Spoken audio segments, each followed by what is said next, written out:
آج کی صبح میرے لیے کوئی نئی بات نہیں تھی. یہ وہی صبح تھی جو اس نظام کے لاکھوں بچوں کے حصے میں آتی ہے. اتوار ہو یا پیر یا کوئی بھی دن ہو، گرمی ہو یا سردی، بارش ہو یا دھوپ، فرق صرف تاریخ کا ہوتا ہے، حالات کا نہیں. جنوری کا مہینہ تھا، مجھے یاد ہے، کیونکہ انہی دنوں ٹیلی ویژن پر نئے سال کی خوشیاں چل رہی ہوتی ہیں، نئی امیدیں، نئے وعدے. میں مارکیٹ میں کسی دکان کے سامنے کھڑے ہو کر وہ پروگرام دیکھا کرتا تھا، جیسے خوشی بھی صرف دور سے دیکھی جاتی ہے. وقت شاید 7 سے 7:30 کے درمیان کا تھا جب امی نے مجھے اور میرے بھائی کو جگایا اور کہنے لگی کہ بچوں، آج تمہارا باپ بیمار ہے، کام پر نہیں جا سکے گا. یہ ایک جملہ نہیں تھا، یہ ایک فیصلہ تھا کہ آج گھر میں چولہا کیا جلے گا یا نہیں. میں سمجھ گیا، آج پھر بھوکے پیٹ نکلنا پڑے گا. عادت ہو جاتی ہے، غربت کی بھی. فرق یہ ہے کہ سردی میں بھوک اور زیادہ کاٹتی ہے. میں روانہ ہوا، راستے میں بیکری آئی، گرم نان، مکھن اور مٹھاس کی خوشبو. دل نے چاہا کہ صرف سانس ہی بھر لوں، شاید پیٹ کو دھوکہ دے سکوں. مگر یہاں بھوک سے زیادہ نگاہیں تنگ ہوتی ہیں، زیادہ دیر کھڑے رہنے نہیں دیتے. سڑک پر آیا تو ایک سواری دکھائی دی. دل خوش ہوا، کوشش کی کہ اس سے لٹک کر کہیں تک چلا جاؤں. اس گاڑی کا ٹھنڈا لوہا یوں لگا جیسے یہ یاد دلا رہا ہو کہ میں شہر میں کتنا غیر محفوظ ہوں، جیسے برف پوش پہاڑ پر ننگے پاؤں کھڑا ہوں. خیر، مجھے تو بازار ہی جانا تھا. اتر گیا. صبح سویرے دکاندار اپنا سامان کھول رہے تھے، ترازو ٹھیک کر رہے تھے، اور میں زندگی تول رہا تھا.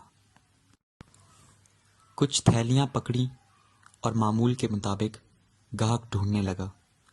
ہر دن کی طرح آج بھی کئی زندگیاں دیکھیں، کوئی مجھ سے زیادہ مجبور تو کوئی تھوڑا کم. ہر ایک میں اپنا عکس تلاش کرنے لگا. مشکل سے 350 سے 400 روپے کمائے. اتنی رقم کہ کسی کنبے کے لیے ایک وقت کا کھانا بھی پورا نہ ہو سکے، اور میرے لیے ایک دن کی خاموشی. دل نے بہت کہا، سب اڑا دے، اسی حلوائی کی دکان پر جا اور کہہ دے کہ 300 کی حلوہ پوری بنا دو.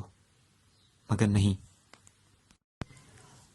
یہاں خواہش کرنا بھی عیاشی سمجھا جاتا ہے. پتہ نہیں کیوں میں یہ جرم ہر روز خود ہی روک لیتا ہوں. شاید اسی لیے کہ ہمارے جیسے لوگ اس نظام کے لیے انسان نہیں ہوتے، محض شماریات ہوتے ہیں، کبھی غربت کی لکیر کے نیچے اور کبھی کسی رپورٹ کا حصہ. میری عمر 10 سے 12 کے درمیان ہوگی. میری عمر کے دوسرے بچے اس وقت ہوم ورک اور خوابوں میں الجھے ہوں گے، اور میں اب ان کی باتیں سمجھ بھی نہیں پاتا. اس موسم میں میرے ہاتھوں کی جلد پر ایک نئی جلد اتر آتی ہے.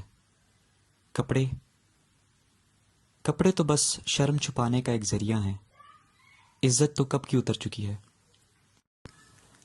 اگر خدا سے بات کرنے کا کوئی سیدھا ذریعہ ہوتا تو میں ضرور پوچھتا کہ آخر ان 300 روپوں کو میں اپنے لیے کیوں نہیں استعمال کر سکتا.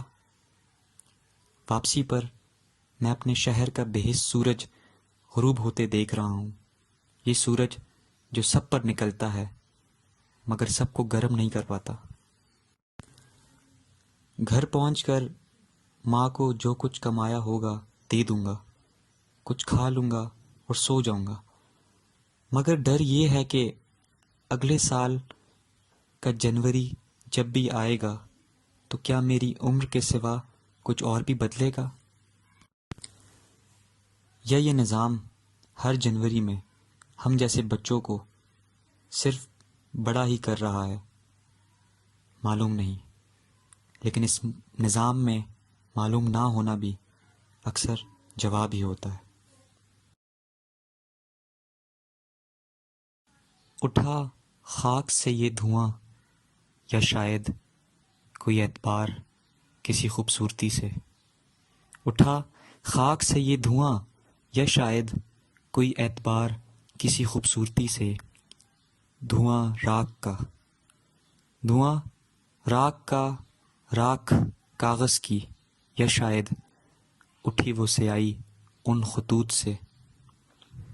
فضا دھندلی دھندلاہٹ دھوئیں کی، فضا دھندلی دھندلاہٹ دھوئیں کی، یا شاید اٹھا وہ پردہ ان سرد حقائق سے۔ چبھن اس سما کی، سما دھوئیں کا، چبھن اس سما کی، سما دھوئیں کا، یا شاید اٹھی وہ روح جسم فانی سے۔ افسردہ وہ ہوا، ہوا دھوئیں کی، افسردہ وہ ہوا، ہوا دھوئیں کی، یا شاید اٹھا وہ ہمسفر آخری ملاقات سے۔